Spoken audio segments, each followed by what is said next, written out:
এই যে বড় ভাইটা এতদিন যাবত বিয়ে করেনি, একটা বিয়ের ব্যবস্থা করতে পারছিস? সারা জীবন কি মানুষের বিয়ের বয়স থাকবে নাকি? তখন পরে তো চালি পরে আমি বিয়ে করতে পারবো না, মানে মেয়ে পালি পরে আমি বিয়ে করতে পারবো না। মনে করছি যে এইভাবে সাজুগুজু করে আছেন, মনে করে আজকেও মেয়ে দেখতে যাইবেন। আমার আর কাজ কি? আমার তো কাজ হচ্ছে সাইজে গুজে পাউডার মাইকে প্রত্যেকদিন একটা একটা করে মায়া দেখতে যাওয়া, তাই না? জি হারামজাদা ঘটক, ওরা একবার পাইনি আমি একদম ওর জীবনের কাম সারা করে দিব। কি করতেছি আমার সাথে? বারবার আমার কাছে টাকা নিয়ে যাচ্ছে আর ফাঁকিবাজি করতেছি। আর তোরা কি ভাই হয়েছিস না, একদম তেজ্য করে দেবা না। এই ভাইয়ের আমার দরকার নেই, তোরা যায় কেন দেখছি। ভাই আপনার জন্য কি করতে পারি আমরা? না, আমার জন্য কি করা লাগবে এখন? আমাকে মাইকিং করে তোমাকে বলতে হবে না? এতক্ষণ যে কথা বলেছি কি কানে তাই ঢোকেনি? কি করতে হবে? আমি যে এত ডাঙর হয়ে যাচ্ছি, বড় হয়ে যাচ্ছি, আমার কি বিয়ের বয়স পার হয়ে যাচ্ছে না? তোরা কি একটা তোদের বান্ধবী টান্ধবী বদনামশীল করে মেয়ে নেই তোদের? আচ্ছা ঠিক আছে ভাই, আমরা চেষ্টা করবো নি। বাবা চেষ্টা করবি না, চেষ্টা যদি করো তবে বাঘের দাঁত দেখতে পাবে, কিন্তু আমার বিয়ে হবে না। যাও, ছোট ভাই থেকে আমার চেনা হয়ে গেছে, যাও যাও, নিজের আখের গুছাও গিয়ে যাও। মানুষের জীবন মনে হয় খালি বিয়ের জীবন ফিরে আসে, বিয়ের বয়স খালি ফিরে ফিরে আসে। ভাই আমাকে আরেকটা বার চেষ্টা করতে দেন। না, আপনার তো সাহস কম না। এই আপনাকে কিটা বলি যাবার আসার জন্য?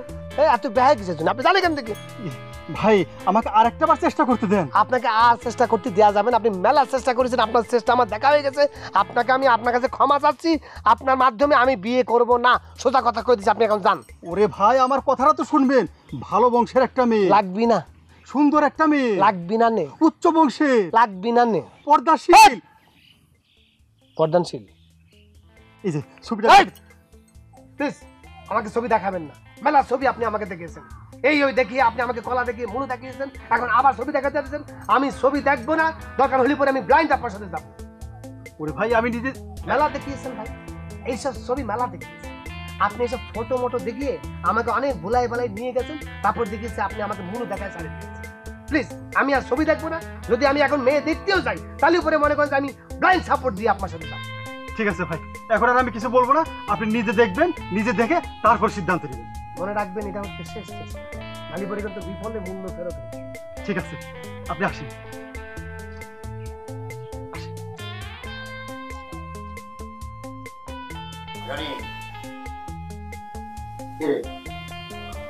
এত মন খারাপ করে আসিস কিছু দিন, খাওয়া নাই দাওয়া নাই, তা আমি তো খাবো না। কি হয়েছে? কি মন খারাপ তো বলো, কি করবো? উঠতে বসতে তুমি আমাকে খোটা দাও। আমার আপা আমার কথা খুব মনে পড়তেছে। আব্বা আম্মা সবই তো আমার বলে দিয়েছি, তোর ভালোর জন্য তার বিষয় করি। আমি তো আমার ভালোর জন্য বলেছি কখনো? দেখ এরকম একটা গ্রাম, এই গ্রামের মধ্যে তুই একটা অবিবাহিত নেই, তুই যদি এরকম ঘুরে বেড়াস, তুই যদি লেখাপড়া না করিস তাহলে তুই ভালোই হোক। কেমন কর? শোনাক ভাই, তোমার কোনো বদনাম হবে সেরকম কিছু কিন্তু আমি জীবনেও করি না, সেটা আমার মাথায় আছে। আব্বা আম্মা মরে যাওয়ার পর থেকে তুমি আমাকে অনেক আদর যত্ন করে পালন করেছো, সেটা আমি বুঝি। যখন যেটা চেয়েছি সেটা দিয়েছো, সেটাও আমি বুঝি। মধ্যে মধ্যে তুমি এমন খারাপ ব্যবহার করো, মনে হয় তুমি আমাকে দেখতে পারো না। ওরে পাগলি, সেটা না। শোন, একটু একটু শাসন তো করাই লাগে, বুঝিস না? আর কি আছে? তুই ছাড়া আমার কেউ আছে? আর তো কেউ নাই, আমি আর তুই। একটু শাসন তো কি? মন খারাপ শোন, চল যাই আমরা খাই। শোন, এখন একটাই চিন্তা আমার, তোর বিয়ে শাদী হয় না, নানান রকম জায়গায় কথাবার্তা হচ্ছে, দেখতে আসবে।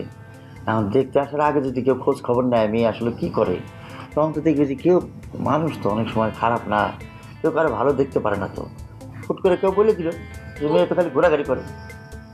তোমার আমার উপর বিশ্বাস থাকতে হবে না ভাই। ভাগলি, তোর উপর তো আমার বিশ্বাস আছে, আমি তো জানি তুই আমার একমাত্র বোন, যে কাজ করতে পারিস না, কোনো একটা খারাপ কাজ করতে পারিস না, কিন্তু মানুষের মুখকে বন্ধ করতে পারবি? মনে কর বললাম না, কোনো একটা পাখি দেখতে আসার আগে খোঁজ নিল মেয়ের স্বভাব চরিত্র কেমন, কেউ যদি কয়ে দেয় এই তো ঘুরে ঘুরে বেড়ায়, তাহলে কী হবে কদিন? আচ্ছা শোনো, আমি আর তোমার অনুমতি ছাড়া ঘরের বাইরে যাবো, ঠিক আছে? খুশি? অবশ্যই খুশি, যাবি না কিছুর জন্য, কিন্তু হয়েছে কি যে সময় অসময় আছে, সবসময় যাবি না, ঠিক আছে? বাড়িতে তুই আর আমি আর ছাড়া তার কেউ নাই, রান্না বাড়া আছে, কাজকর্ম আছে, সবাই মিলেই তো করতেছি, ওইটা একটু সময় দেওয়া লাগবে, বুঝিস না? আমার তো নানান কাজ থাকে বাইরে, বাড়িতে সময় দেওয়া লাগবে না? শোনেক ভাই, তোমার জন্য আমি আজকে রুই মাছের মাথা রাখিছি, দুই ভাই বোন মিলে সেটা খাবো, ঠিক আছে? চল যাই, খুব খিদা লাগছে বুঝছিস। আমি তো চিন্তাই করতে খাতে আসছি, সেটা আমি খাবো না, এটা কোনো হয় নাকি? রাগ করবো। এত রাগ করিস কেন, এত রাগ করিস কেন?